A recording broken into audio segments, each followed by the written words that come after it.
hope y'all not acting like a bunch of niggers today. That would wake y'all up, right? Ain't no niggeritis today. But that's not how we act. But apparently it seems like when we put out for lunch on our business, we're going to be late getting back from lunch. No, we quiet, right? Because I'm stepping on toes. Okay. All right, so how y'all enjoy this morning? We moving into the afternoon? Y'all didn't get too full? Okay, so y'all good for this afternoon? Alright, so I'm supposed to be talking about preparing for entrepreneurial obstacles. So we got entrepreneurial obstacles. We got 3 cardinal sins of entrepreneurship. What are they? What's the number 1 reason for business failure? That's the first cardinal sin. Number 1 reason for business failure. Can anyone tell me? Capital, cash flow, what else? Lack of planning. Okay, this seems like the most logical one. You're not too full. Everyone else is full and delirious. Poor marketing. Huh? Poor marketing. Anyone else? Okay, so yes, we're flirting with it. Tequila, Thornton, how did you hear about this? You been following me for a while or something? No, I took your BSI class. I'm opening up the store with you. Okay, good. So I feel bad that I had to ask who you were. I had a way to put me out there. That's what I get. That's our problem. I called on the wrong person. She is a client doing work with us. And I like to pride myself on knowing everyone. So I just, thank you very much. You're kicked out of the conference. Please, let's go right. Because now she put me out there. Okay, so the 3 cardinal sins of entrepreneurship. Number 1, the first reason for entrepreneurial failure in business is ignorance. She was correct. Knowledge. First reason for business failure is ignorance. Now you talk about cash flow and capital. That is a byproduct of ignorance. So, because if you don't know what to do, you fail in those areas. So your first problem in entrepreneurship, the number 1 reason for failure is ignorance. That's the number 1 cardinal sin. Number 2, what's number 2? This is strong for us black people, right? Now y'all quiet. It's not a Jedi mind trick. Come on, come with it. Number 2, customer service, no help. Okay, so you see the world like you see yourself. So you're saying poor customer service, I think you're talking about yourself. You're bad at customer service, right? You don't think we can do it?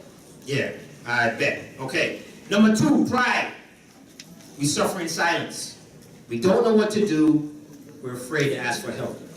Tell it. We don't know what to do. We're afraid to ask for help. Because we got a posture. So that leads me to the 3rd cardinal sin. What's number 3? The 3rd reason for business failure. Self-preservation.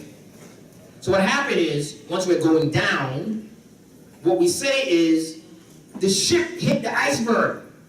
It's not my fault, it's the iceberg's fault. Well, the iceberg was sitting there. It's your fault, you ran into the iceberg. So what we say is, black people don't support each other, but you're late coming from lunch, right? This is self-preservation. He's cheering for himself. He's his own cheerleader. Okay. So we'll get him some help after. This is what we have, right? These are the issues that we have, straight up. So the 3rd one is self-preservation. So we would say the black people don't support each other. My mama got sick. The white man had his foot on my neck. I couldn't get a loan. I had bad credit. Who's in control of their credit? No, you don't say us. You say these people gave me a bad credit score. I asked for a 700, but they gave me a 450. So that's why I failed. It's their fault. Self-preservation. So this is our problem. We don't know what to do. Now, ignorance is not the same as stupid. Keep that in mind. I'm not saying you're stupid. I'm saying you're ignorant. I'm ignorant to a lot of things, like who are my clients? You know what I'm saying? Pretty embarrassing. But, you know, this is how it goes sometimes. So you don't know what to do, so you got to replace that ignorance with intelligence, right? Now, as a baby, when we're growing up, we're operating off of instinct and emotions. And they say the more experience you have in life, the more intelligence you get. You replace your emotions and ignorance with intelligence. You start to make more sound decisions the older you get. Now, that's part of, so young people like to look at old people and say, oh, you don't know nothing, that was back in the day. But that's where a lot of the wisdom is, right? And when you're younger, you're making a whole bunch of bad decisions, emotions. Like, at some point you wake up, years later, and you're like, why did I date that man? That did not make sense. Well, he had a six-pack. And you didn't pay attention that he actually drank a six-pack every day. Anyway, I'm stepping on some toes because y'all looking at me kind of funny. And I don't want to start preaching because we're going to have to offer and pay for real. And those who came in the latest will have to give the most. Be on time for your business, ladies and gentlemen. It's in our program. If you guys open up our program and saw on the left side what it says, what does it say? Anybody? Now this one's easy. You just read. This one's easy. Like, it's legal for us to read now. You know, y'all know that, right? Y'all know it's legal, right? Okay, what does it say? And in that little circle it says what? Be on time. That's the first thing. Like, give yourselves a round of applause. The one's on time. Everyone else, keep quiet. If you're one on time, don't even clap for yourself. Don't clap for anything. Just sit and be quiet. I call you people LL, not LL Cool J. I call you late and loud. This is you. Like, you keep doing this. I'm not even pointing at you, man. Like, my mother always said, throw a rock with a dog that howls is the one that got hit. Just throw a rock in a group of dogs. The one that made the noise is the one that got hit. So, what's your name, sir? He's loud and he's late and loud. Right? I thought you'd be a little more humble by now. That doesn't help. Okay, humiliation doesn't help this guy. So let's move forward. Prepare for entrepreneurial obstacles. Okay, so we got the 3 cardinal sins for entrepreneurship, right? Okay, now obstacle 1. What's one of the biggest obstacles for entrepreneurs?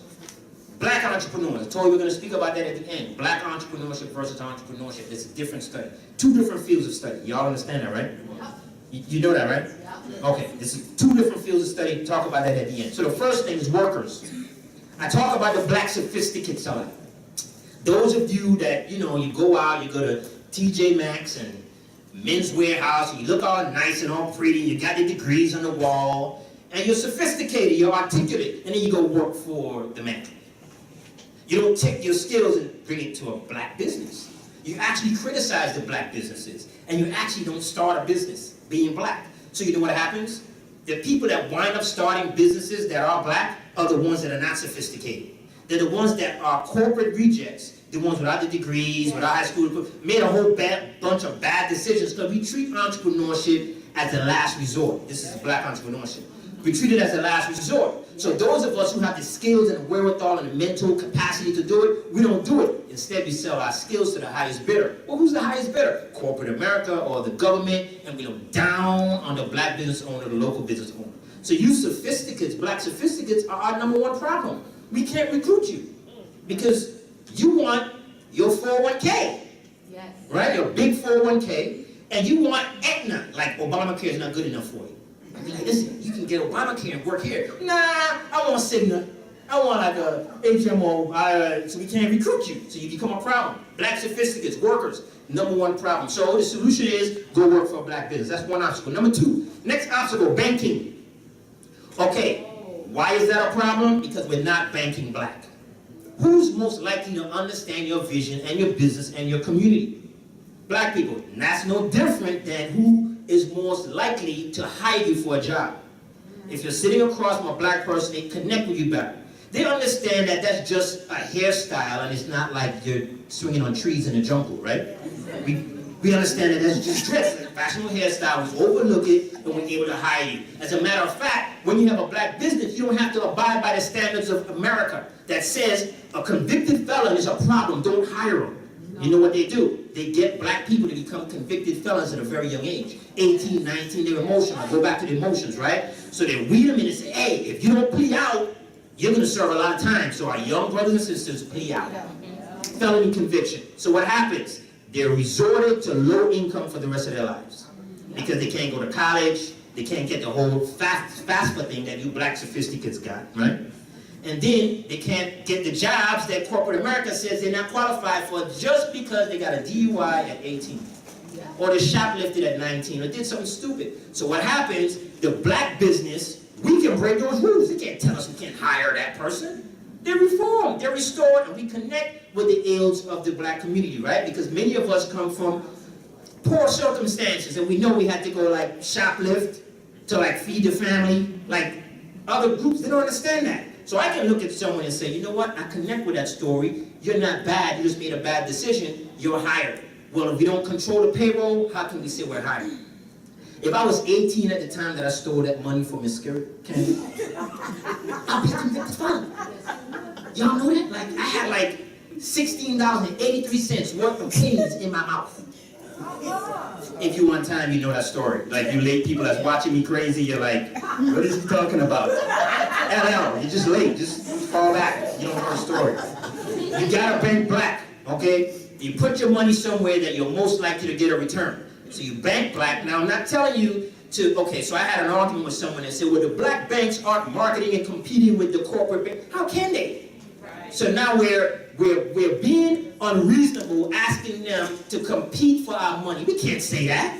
Okay, I'm from the Caribbean, right? If you guys know, you can't hear my accent, right? Am I hiding it properly? Why y'all laughing at my accent? That's not nice. Like, I'm from the Caribbean, right? So Caribbean people often land in America and look for the Caribbean restaurant. We don't wait for them to market next to McDonald's on TV. We're like, hey, where's the Caribbean restaurant? Asians, where's the Asian grocery store? You should be saying, where's the black-owned bank? But we're not doing that. You understand what I'm saying? So, listen, I know I'm out of time, man. Stop showing me those zeros in the back of the room. I do this. Like, I'm different. I can go past the track.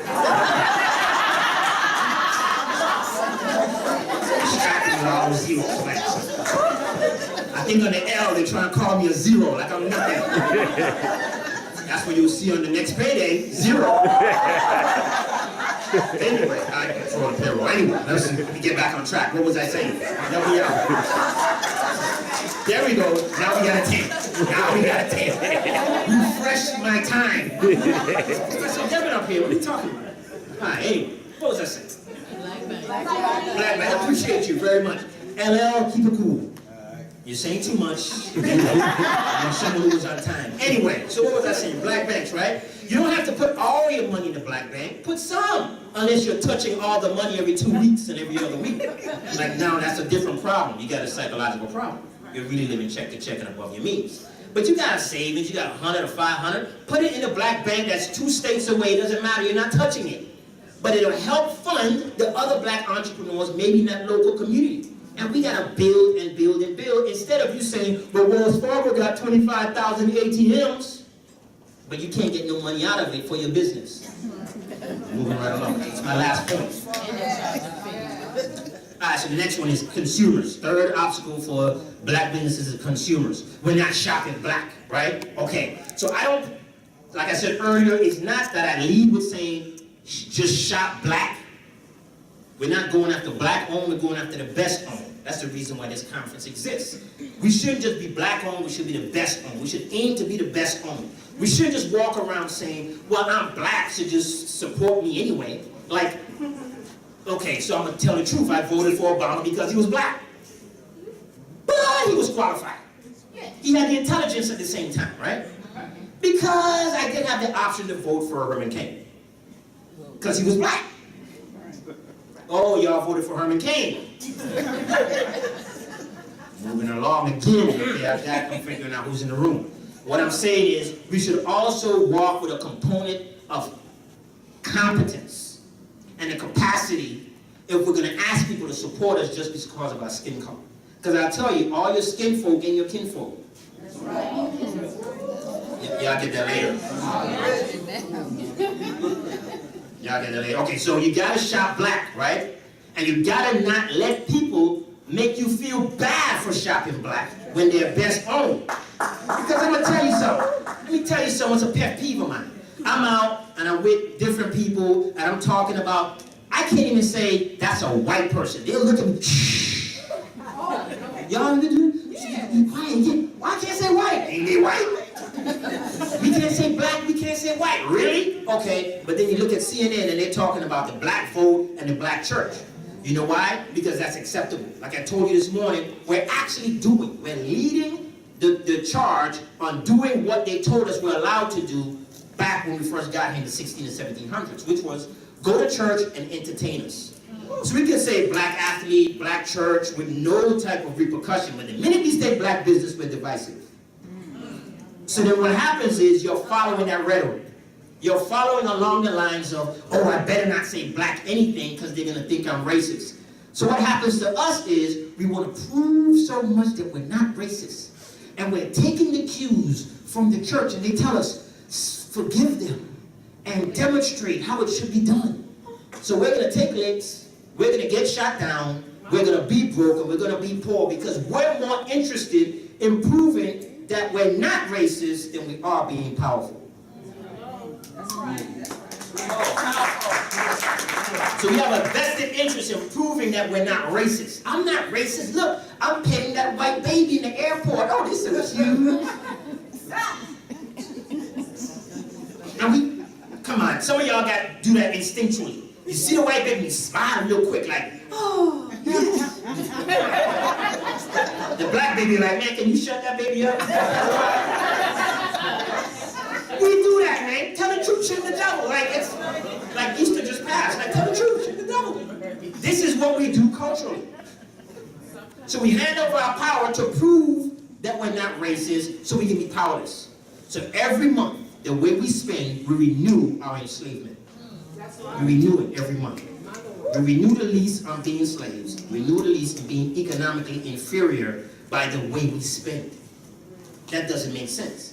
So why not deliberately shop to the best owned black? Why not bank black with the extra money that you have just sitting, you're buying CDs, you're buying mutual funds, and you're putting all that money with Bank of America, who, by the way, was part of the predatory lending and took 53% of all the wealth in the black community. You don't have black banks in those types of scandals. But what we do is we wait to see which white people don't like us. And then we say, oh, that's how Chick-fil-A feels? Well, I'm not supporting them anymore. But while you stop, they get more support. I'm not telling you to stop eating chicken because that's just another struggle.